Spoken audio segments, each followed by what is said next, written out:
Hey, good morning. It's Bob Trade Genius, the 30th of March, and it's Good Friday celebration for us who are of the Christian faith and the great sacrifice that Christ has done for us, basically paying for our transgression so that we can be with God forever. And for those of us who believe, what a somber thought. And I'm going to go through some charts here. And I'm going to start with the cryptos. And I just want to say is that people are talking about cryptos going to zero and all this other stuff. Here's the first chart I want to put up for you. Okay, this is Binance Coin. And just to show you, if everything was going to zero, you wouldn't be seeing charts like this. I think what we're seeing here is coordinated efforts here to try to sway public opinion. But there is tremendous opportunities in the crypto space, and one of the things that we do at Trade Genius is that we're just not like Momo trying to catch a trend here to get people to buy stuff, but we truly believe this is the asset class of the future, and there's tremendous ways in which you can bring your cost averages down, trade coins that are working.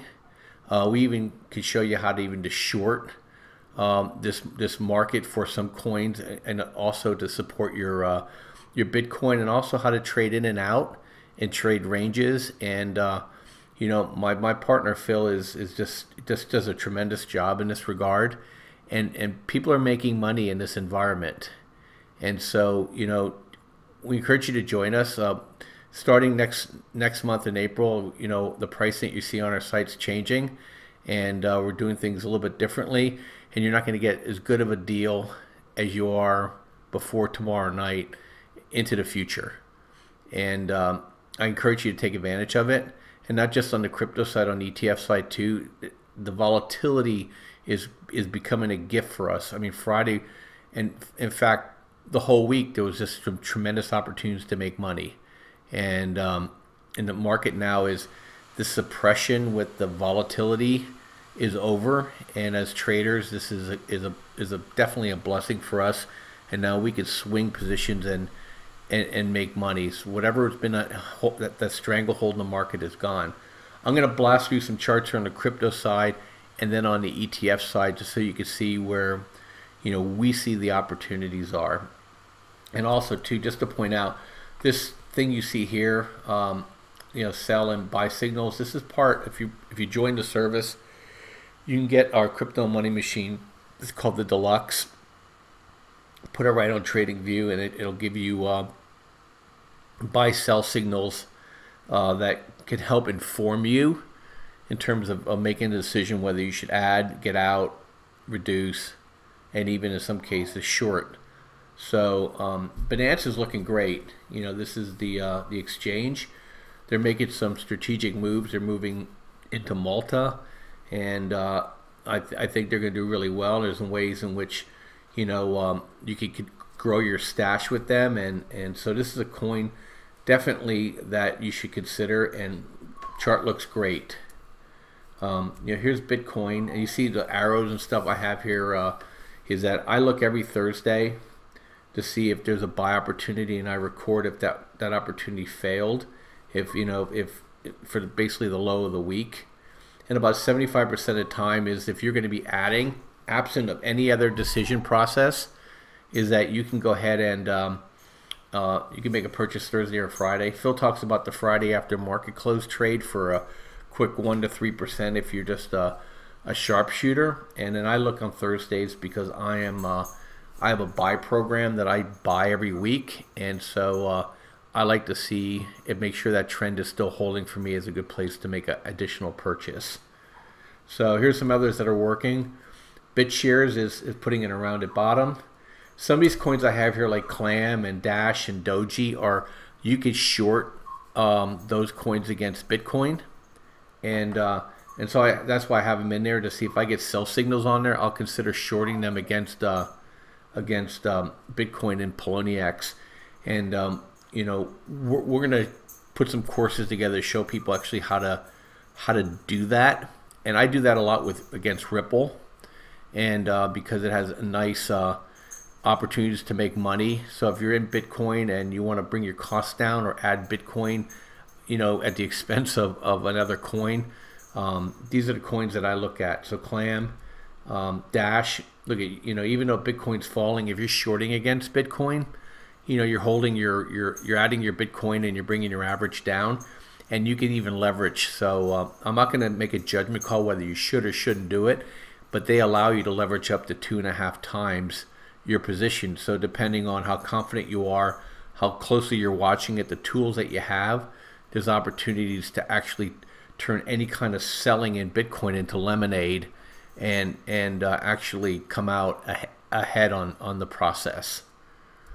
And you can also margin long too. So if you have a coin that looks like it's outperforming Bitcoin, you can margin long the same way. So Poloniex gives you both opportunities. Okay, so here's another coin that's starting to work here is Enigma. Is basically been pretty flatlining, but on an hourly basis it's very tradable. I'm not going to flip for whatever reason. It never wants to expand for me on the daily. Okay, EOS is doing well. Got a buy signal on it here earlier, about a week or so ago, and it's popping. EOS and ADA, those are stocks, those are coins to watch now because of their performance of what they do, especially in light of what's going on with data and your information and versus Facebook. So I think the coins are going to be a direct beneficiary for what's happening with Facebook. I think people are starting to recognize the fact that these centralized parasites have just been stealing us blind since the central bank. And I think there's going to be more and more calls to get these people out of our lives. There's a lot of people who are very, very rich because they control the toll booth at the river. And this is like medieval times, where the guy ran a chain across the river. He didn't own the river, it's a freaking river, right? But he controlled the castle there and he charged. It's the same with these centralized database guys. Same thing. But now technology has allowed people to bypass it. That's the power of the cryptos and why we love it so much. Okay, this is associated with Ethereum. Ethereum is struggling right now because of what's going on with the ICOs and the advertising and the SEC and yada yada yada. So we'll have to wait and see how all that plays out. And Ethereum will probably have a really good bounce at some point. And here's Ethereum. Look, our signal said to get the heck out of Ethereum way back up here. Okay, so you'd have saved half your money if you'd have been just using our signal. Okay. Okay, gas looks like it's trying to put a bottom in. Iconics is putting a bottom in. Komodo is putting a bottom in. Litecoin is dojiing here, but still, he's going to see if we get a double bottom here. Okay, this is one of the coins that you could trade short against Bitcoin. I've never traded it, but it's flatlining too. Okay, NEOS is sitting on its 200. See if that holds. It's still a short from way up here. Okay, see how much trouble we keep you out of if you're just getting in and out of these coins. And I'm only speaking to traders. If you're a hodler, I'm not speaking to you, but I'm a trader, and so I'm interested in when's a good time to buy, add, sell, or short. Okay, OMG still in distribution. Same with Stratus. Same with VeChain, but it just gave a buy here. Now VeChain's another one that's going to have utility, so we'll see, and we'll see if this buys actually works out or if it'll get stopped out. If it gets down here below 28,000, 29,000, it probably is going to keep falling. But if it rises from here, then this consolidation's over. When things consolidate at this shallow angle, this isn't a sell-off, okay? This is people taking profit and people accumulating it for another move higher. Monero is still falling. Ripple's still falling.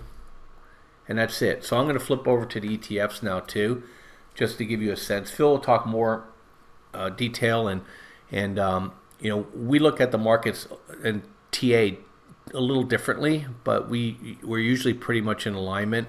Is that I'm a price volume guy, And and then I like to look at extensions from a channel. Things get overdone one way or the other. Look for opportunities. Phil's big into fibs, but he's also a price volume guy too. And I think we're both seeing the market the same way right now. On the ETF side, again, just tremendous opportunities here. The month of March, I think the last 2 weeks has been nothing but selling off. I'm going to flip over to my other chart here because I have a different program running for the ETFs.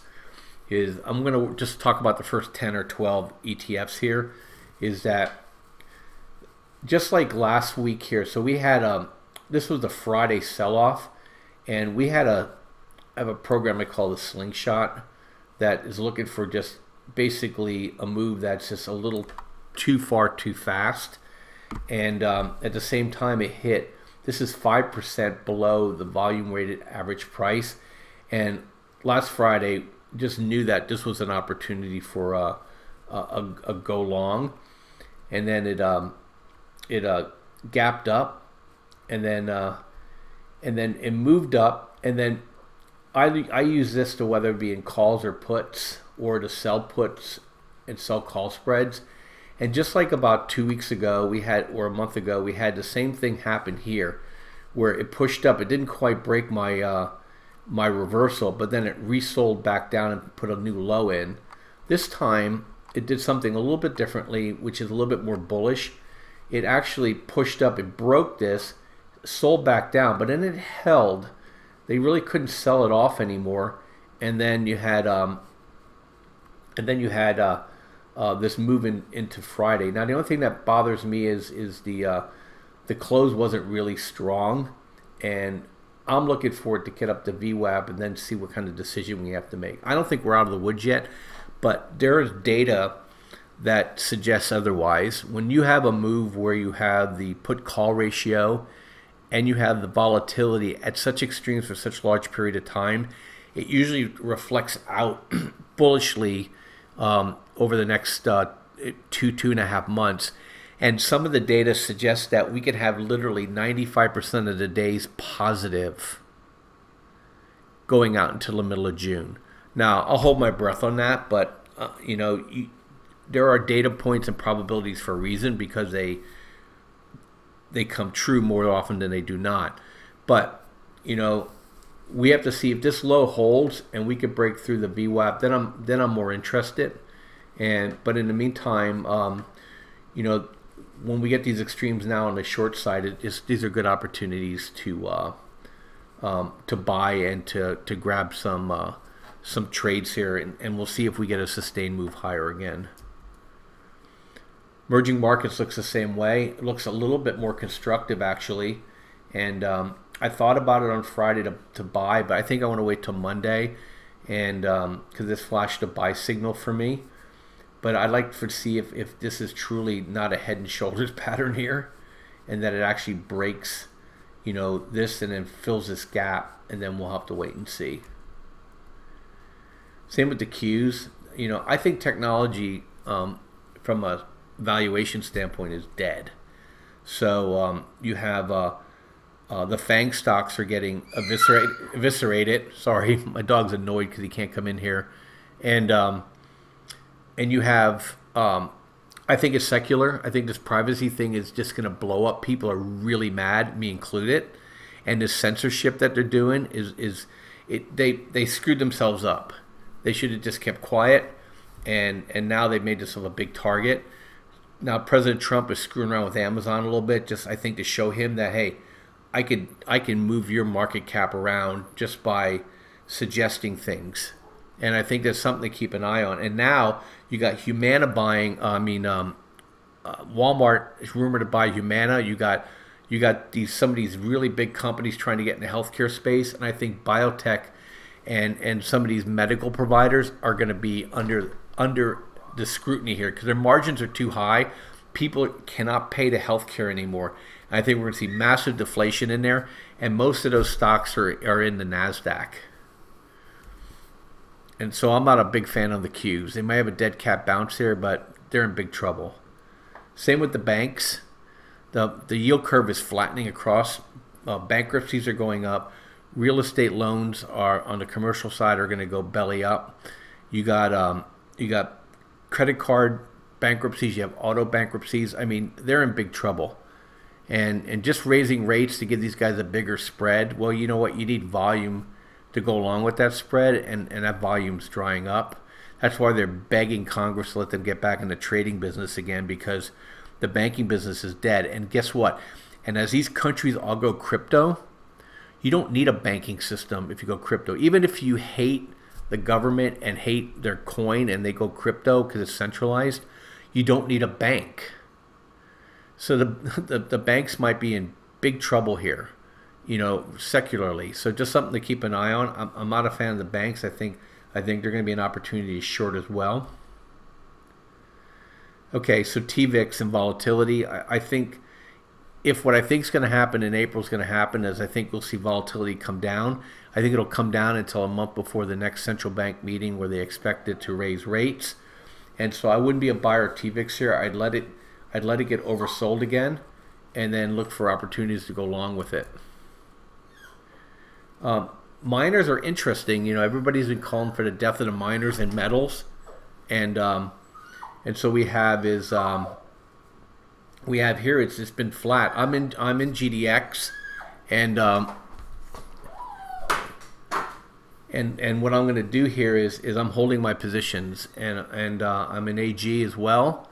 And I'm at SLV, and I'm going to keep those because I think at some point here there's going to be some issues with somebody's currency that you're going to see these metals and miners roll, or the Fed blinks and you're going to see these metals and miners just rocket.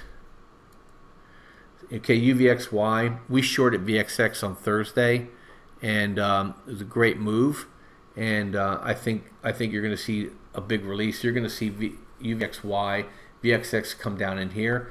So I think there's a 20% plus move coming, another 10% in VXX minimum. And if we get a sustained move higher, you can see these move down even further. So I'll talk about our trade in a second. So VXX we put on Thursday, we bought the 48s, and we rolled those down for next Friday, this Friday now, and this Friday coming. And we rolled down to the 47s, so we already took a third of our risk off. And my view is I think by next Friday we'll come down and we'll touch this area here, and then I think we even get all the way back down to this area here. So, and this is still trending up, so maybe talking 41, 42, and then once this breaks here, I'll start selling call spreads above VXX as well. So this is we may get a benign, you know, April here, at least the next 2 weeks before earnings reports start. Okay, we talked already emerging markets, and then last one I'll show you here is IWM. And I think IWM, the Russell, there's a lot of technology companies that are making no money, and there's going to be a lot of biotech companies that are making no money, and a lot of medical device companies out there that are going to be under margin pressure. So, you know, I think we have to temper any kind of enthusiasm, people talking about, hey, we're going to rocket to the moon here, is that if these big corporations start banding together and start getting into the health insurance space, they're going to go after these cost providers, these cost pushers in the medical field, and start demanding lower prices. And, you know, instead of Humana just being a pass-through, they're going to make Humana be a fiduciary, and it's going to change everything. So the last one I'll show you here, because it is biotech, I don't know where it is on the volume side here, is that I just think you short biotech any chance you get. And so I think it's going to be under a lot of pressure this year. So anyway, thanks for listening. I know it's a long video. I'll have more stuff out later this weekend, but I just want to share that with you. And I'll catch you guys. Enjoy the long 3 days from trading. And we'll be hitting it hard again on Sunday night, on Monday. Bye-bye.